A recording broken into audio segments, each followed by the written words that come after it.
Hey, welcome back to Money Mindset TV. Before we start, I want you to think about this. What if I told you that you've probably already lost six figures in wealth this year alone, and you didn't even realize it was happening? Not through some market crash or bad investment, but through quiet, invisible decisions you're making every single day. By the end of this video, you're going to know exactly what those decisions are, and more importantly, how to stop making them starting today. Let's jump in. So here's what we're covering. Three money mistakes that are absolutely destroying your net worth right now. These aren't sexy mistakes. They're not the kind that make for dramatic stories. They're the boring, quiet, systematic mistakes that separate people who build real wealth from people who stay stuck. And the brutal truth is that most people know these mistakes exist. They just don't realize they're making them. Let's start with mistake number one. And this one is going to sting because it's the easiest to fix and yet the most expensive to ignore. Mistake number one is leaving free money on the table. Specifically, I'm talking about employer 401k match. Now, I know what you're thinking.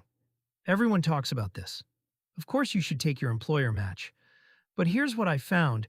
When we looked at our audience data, roughly 42% of people with access to an employer match are not fully capturing it. Not because they're stupid or irresponsible, but because they're prioritizing the wrong things. Here's how this plays out. Let's say you make $65,000 a year. Your employer offers a 4% match, which is pretty standard right now. That means if you contribute 4% of your salary to your 401k, your employer puts in another 4%. We're talking about $2,600 a year, just handed to you. That's not a return. That's free money. Now, some of you are thinking, yeah, but I can't afford to contribute 4% right now. I hear that. But let's be real about what that means. It means you're choosing something else. Maybe it's dining out, streaming subscriptions, or just letting your paycheck spread thin. Over $2,600 a year. Over 30 years, assuming even a modest 6% annual return on that money, that $2,600 a year becomes $378,000. That's not hyperbole. That's compound math. Here's the thing that kills me. The people who tell me they can't afford to contribute to their match are often the same people who are stressed about money. They're checking their bank account obsessively, they're worried about retirement, and they're working side hustles to make extra income. Meanwhile, they're literally leaving six figures on the table for free. The fix is simple, but it requires a mindset shift. Stop thinking about your gross paycheck. Start thinking about what actually lands in your checking account. If you're making $65,000 a year and you contribute 4% to your 401k, that's $2,600 a year, or about $180 per paycheck if you're paid bi-weekly. That's roughly $54 per paycheck after taxes. You can find $54 in your budget. You can find it in a single weekend of not ordering delivery. And once you get that employer match locked in, you've essentially gotten a 100% instant return on your money. There is literally no investment anywhere, not stocks, not crypto, not real estate, that gives you a guaranteed 100% return. So if you haven't maxed your employer match, stop watching this video right now. Seriously. Go open your benefits portal, increase your 401k contribution to whatever percentage gets you the full match, and then come back. This is non-negotiable wealth building. Now let's talk about mistake number two. This one is more subtle, and it's actively costing you money as we speak. Mistake number two is holding too much cash while inflation eats your wealth alive. And I want to be really specific about this, because the context matters right now in August 2026. Right now, your bank is probably paying you somewhere between 0.5% and 1.2% in savings account interest, depending on where you bank. Meanwhile, inflation is still running hot. We're looking at real inflation, the stuff that actually matters to your life, at somewhere in the 3.5% to 4% range.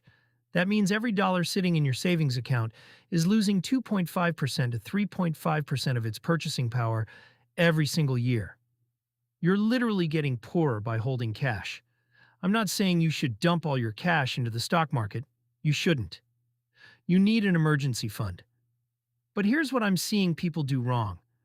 They're holding 6 months, 9 months, even 12 months of expenses in a savings account, earning nothing. That's leaving money on the table in a different way than the 401k match, but it's arguably worse because at least your employer match is guaranteed. Inflation is guaranteed to destroy cash. Let me give you a concrete example. Let's say you've built up $15,000 in savings. That's solid. That's real progress. But it's sitting in your savings account earning 0.75% annually. That's $112 a year. Meanwhile, inflation is eating $525 to $630 of its purchasing power every single year. You're underwater by about $400 to $500 every year. For years. Now here's where the real money is getting made right now. And this is crucial because the environment has shifted in 2026. We have certainty about interest rates in a way we didn't have 6 months ago. The Fed has signaled they're holding rates steady for the rest of 2026. That changes everything about how you should think about your cash. First, high-yield savings accounts. Yes, still. If you're not using a high-yield savings account, you're leaving money on the table. Accounts like Marcus by Goldman Sachs, Ally, or Wealthfront are currently offering 4.2% to 4.5% on savings accounts. If you move that $15,000 from your 0.75% account to a 4.3% account, you're suddenly earning $640 a year instead of $112. That's an extra $533 a year by literally doing nothing except moving your money. That's not passive income, that's passive wealth preservation. Second, short-term bonds and treasury ladders. If you have cash you won't need for 6 months to 2 years, short-term treasury bonds are giving you 4.7% to 5.1% right now. You're getting paid to protect yourself. That's the opposite of what's happening in your savings account. Third, and this is where it gets interesting, money market funds. These are basically bond funds that hold extremely short-term debt. The expense ratios are tiny, and right now they're yielding 4.4% to 4.8%. Vanguard's VMFXX or Fidelity's SPXX are good examples. You can open them in minutes. Here's the move. Take whatever cash you have beyond your 3-month emergency fund. Move it to a high-yield savings account. Take any cash beyond that, your opportunity fund or longer-term reserves, and put it in a short-term bond fund or treasury ladder. You're not taking risk. You're actually reducing risk while earning 5x what you'd earn in a traditional savings account. Over 5 years, if you're managing $15,000 across these vehicles, instead of leaving it in a 0.75% savings account, you're looking at roughly $2,400 to $2,700 in extra income. That's real money. And remember, you can access this money anytime. It's not locked up. You're getting paid to be prudent. Now let's talk about mistake number 3. This one is where most people think they're doing the right thing, but they're actually sabotaging their wealth. Mistake number 3 is chasing returns instead of building systems. And this is the one that breaks my heart because I see people doing the most exhausting thing imaginable. They're trading their time for information. Here's what happens. You read an article about how someone made 10x returns on a tech stock in 2024. So you open a brokerage account and you start researching. You watch YouTube videos about stock picking. You join Discord communities. You read earnings reports. You track individual stocks. You're basically working a second job analyzing companies in hopes of finding the next big winner. And statistically, you're going to underperform the market. Let me put numbers to this. The S&P 500 is up 3.3% this month, and it's on pace for solid returns this year. Meanwhile, studies show that active stock pickers underperform the market by an average of 1.5% to 2% per year after costs.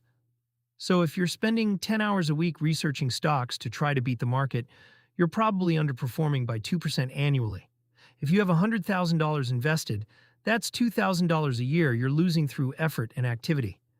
Meanwhile, someone with $100,000 in a total market index fund, literally the most boring, least active investment possible, is making that 3.3% this month without checking their account once. This is what I mean by systems versus returns. The wealthy people aren't necessarily smarter than you. What they're doing is building systems that work without them constantly feeding them attention and energy. Here's what the system looks like. First, you automate your contributions. Your paycheck comes in and money automatically goes to your 401k, your IRA, and your taxable brokerage account. You don't have to think about it. Second, you invest in low-cost index funds, or ETFs. If you want total U.S. market exposure, buy VTI or VOO. If you want international exposure, add VXS. If you want bonds, add BND. These are the building blocks. You're not trying to beat the market, you're trying to own the market. Third, you rebalance once a year. That's it. One day a year, you check that your allocations are still correct, and you rebalance if needed. That system requires maybe 30 minutes a year. And over time, it compounds into real wealth. Bitcoin is up 22.8% this month. Gold is up 13.9%. The S&P 500 is up 3.3%. Everyone's chasing these headlines, thinking about what to buy next, what to sell. Meanwhile, someone who bought a simple three-fund portfolio 5 years ago and touched it once a year has probably outperformed 85% of active traders, while spending literally no time on it. I'm not saying never pick individual stocks. If you want to allocate 5% or 10% of your portfolio to individual company research and stock picking, do that. That's your gambling money. That's fine. But the core 85% to 90% of your wealth should be in boring, low-cost index funds that do their job without you needing to do anything. Here's the real kicker. The time you save by not chasing returns? That's your most valuable asset. That's the time you could use to start a side business, to develop a skill, to build a second income stream. And those activities, actual income generation, have a much higher return on your time than active investing. So here's what all three of these mistakes have in common. They all involve leaving money on the table. Whether it's free employer match, cash that's losing value to inflation, or time spent on low-return activities when you could be building systems, the pattern is the same. You're not being bad with money. You're just not being intentional. The fix requires a shift from reactive to proactive. Instead of hoping you'll get rich someday, you're building a system that guarantees you'll get rich if you stick to it. Here's your action plan for the next 24 hours. First, check whether you're capturing your full employer match. If you're not, increase your 401k contribution today. Second, go to your bank's website and figure out what you're actually earning on your savings. If it's less than 3%, move your cash to a high-yield savings account or short-term bond fund. It takes 15 minutes and you'll never think about it again. Third, if you're currently spending more than 10% of your investment time researching individual stocks, commit to moving the other 90% into index funds. Set up automatic contributions, set up automatic rebalancing, and then ignore it. These three moves won't make you rich overnight, but they'll stop you from being poor on purpose. And that's where every wealth-building journey starts. If this resonated with you, smash that subscribe button. We drop videos every week breaking down the financial moves that actually move the needle. Drop a comment below and tell me which of these three mistakes has been costing you the most money. I read every single comment, and I want to know where you're bleeding the most cash so I can make videos that actually help you fix it. Thanks for watching Money Mindset TV. Let's build some wealth together.